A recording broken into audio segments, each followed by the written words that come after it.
from TriStateFootball.com, and we are here right now with Noel Rash, the head coach of the Beechwood Tigers, and their fine quarterback, Cameron Hergott. We are announcing our 2020 Northern Kentucky Team of the Year, which is the Beechwood Tigers, and our Northern Kentucky Offensive Player of the Year, which is Cam Hergott right here with us. Beechwood won their 15th state title this year. 6 under you now, Noel, is that correct? That is correct. That is correct, Greg. And Cameron, you got your second one as well. Congratulations. Noel, take us through the last two games, the state semifinal game and the state championship game. A couple of nail biters there for you guys, but man, a veteran team. They sure knew how to hold on and win that, didn't they?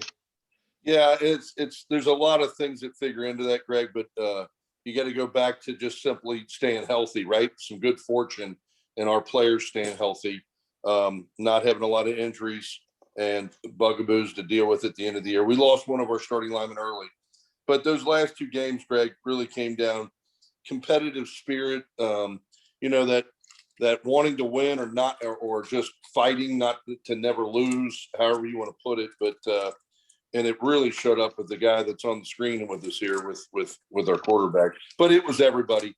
I mean, the entire team. Guys were making plays in critical situations.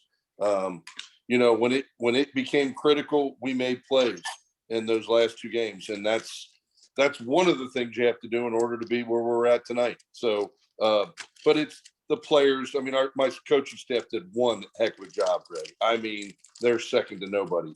But we got great kids, man, and they're competitive. They're highly competitive. You know, when you look at this past year with the COVID and everybody getting off to just a funky start, to say the least. And, I was out there, I saw you guys against Covcath early in the year. And, to me, clearly, Cam was the best player on the field that night. And but yet early in the year, you had to work some kinks out with everybody. How tough was the start of the season for you guys? Well, and, I had this discussion with one of my coaches this weekend. We went down to a clinic in Louisville, and I was discussing this with a guy that I just brought on. And I was talking about that, and I said to him, the thing that I've come to realize, and had I done this interview a couple of weeks ago, I wouldn't have said this, but the thing that our kids, when COVID hit, there's a lot of teams and schools out there where the players kind of took it off, and our guys didn't. They worked out on their own, and that's a tribute to the guys. Now, did I give them some stuff? But it's just like this Zoom meeting tonight, Greg. I mean, behind the scenes, what are you really doing? And our kids, you weren't. I love our kids, and I love the kind of the families they come from. But it really showed this year, and I really didn't dawn on me till just about a week ago that was our edge. We thought we were losing our edge because we're very proud of our all-season program. I think it's one of the reasons why we have the titles that we have, and we're consistently pretty good. But, when everything was taken away, our guys went to work on their own, and collectively too. They got together in small groups and did workouts, but they stayed in shape. And I can remember now when I was having this conversation this weekend, how as a staff, we said, good grief, we ought to give them more time off next year, because they were so fresh during the workouts and still intense, and still, their speed level was good. There was a lot of things that they looked really sharp at. So that credit goes to those kids. So I didn't, because of the kind of families we have in Beechwood and in Fort Mitchell, we didn't really lose a lot, Greg. And I think other teams lost more than we did during those lapses. And I think that's, again, I've said it, but it's a tribute to the families and those kids staying to the course, and goes back to the original answer I gave you, how competitive they are. They weren't going to get beat in the off season, whether the coaches were around or not. So I think that was a huge plus for us. And we don't want to leave you up there by yourself. A great year for you, and congratulations on being named our 2020 Player of the Year there, Offensive Player of the Year there in Kentucky. And tell us about the last two games for you. You came up big at big times in those games. You had been there before, was starting quarterback as a sophomore on a state championship team. Did that first experience as a sophomore really help you the last couple of games here in 2020? Yeah, I mean, honestly, it did. Just having that experience at a young age just really helped me prepare. And then when we got there again, it all came easy to me. And I feel like my guys kind of followed my lead with it because our whole senior group, we all were there. So we all kind of led the way. And we had a bunch of playmakers, a bunch of young guys who could just do everything, made big plays all the time for us. And I mean, it was great. So, Favorite part about this year for you? favorite part, favorite like game or like, Yeah, favorite moments, favorite game, best game for you? I mean, obviously winning the state game is the best, but I'd say the West Carter, the last fourth quarter of that game was crazy. It was crazy fun. I mean, it was like a movie, honestly. It felt like it, but it was awesome. It was fun. I loved it. So you were also named Mr. Football in Kentucky this year, sort of a surprise, I think, to everybody. But playing in that championship game, because you sort of flew under everybody's radar as far as recruiting wise, and I talked to Coach Rash about this before the season, how it was Yeah. just crazy that you didn't have any offers, but after playing in that game and having the performance you did, how did your recruiting process amp up for you? Tell us a little bit about that. Now that you're going to the University of Akron as a preferred walk-on, and by the way, great call on that, because that's a team that you're really going to have an opportunity to play for with one quarterback that's got 6 games experience under his belt, and that's it. So you're going to get a good shot there. Thanks. Yep. So tell us a little bit about the recruiting process and how it amped up for you.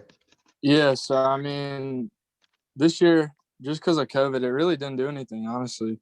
Like, I feel like no matter how good I played, nobody was really reaching out. Nothing new was happening.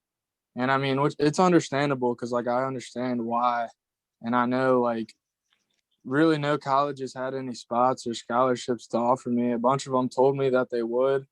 A bunch of them told me that uh, because of COVID, we don't have an offer for you. So I was like, okay, I mean, I can't really do anything about it, so I'm not going to let that bother me.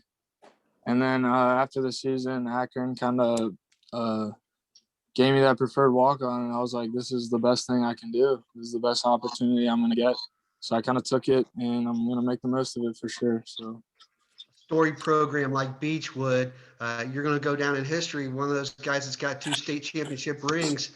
What's it mean to you to be part of that history? I mean, it's awesome. And the fact that my uncle, he was kind of the great Beechwood quarterback. I look up to him so much, and he's been my coach the past 3 years, and he's a big part of their history.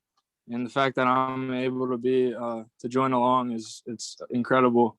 And every game I played, I just knew I wanted to be a big part of the Beechwood community and everything that all the success they've had, and I'm super blessed. So. Yeah, well, you did a great job there. Noel, one last thing before we let you both Sure. go here. Here you are, you've won 6 state titles in 16 years now as a head coach.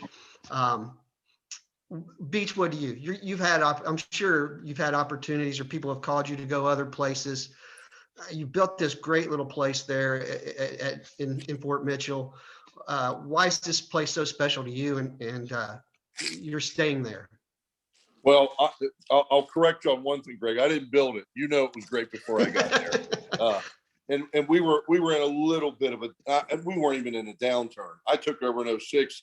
03 02 we were in the finals. 03 we were in the finals. 04 we won it. 05 we hit it. That was a tough year. But so I took over a great program, and that has its merits, and it has its pitfalls as well. But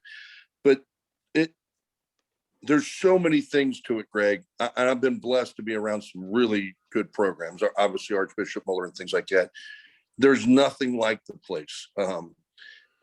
I get emotional about it because the kind of kids that walk into your classroom, not just walk on our playing field, but the kind of kids that walk into your classroom, the kind of the kids, when you walk out of the room and they're unsupervised for 30 seconds or 2, you don't have to worry. Our kids they're doing the right things when you're not looking, and they're not all doing that. And it's not utopia. We got our knuckleheads as like anybody else, but it's a place that's, for lack of a better way of putting it, it's a place that you can drop your kids off and go to work and know that when they come home, they've been in a great environment.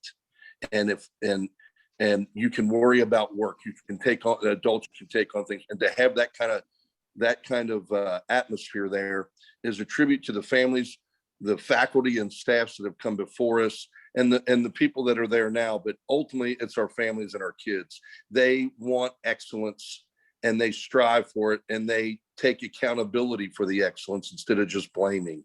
They take accountability for it. Cameron, you talked about his sophomore year, and I'll tell you, Greg, the difference is this. It's simply this. You talk about one guy that led, and he was able to do that because of that experience he had. He didn't have to think about, what am I doing on this play? He knew what he was doing. It was time for him to lead others. And he did it at a level that's rarely been seen. Even at Beechwood, it was that well done. To have those, be surrounded by those kind of kids, and then have coaches that are just as excellent. And then I sit here and I do interviews because of all those great people around me. It's a place that I've had a chance to leave, and I've never entertained it. So that's not me. That's how great the place is. Well, that's great accolades for everybody in the school, and keep on doing what you're doing, guys. That's Noel Rash, the head coach of the Beechwood Tigers, and they won their 15th state title as a program.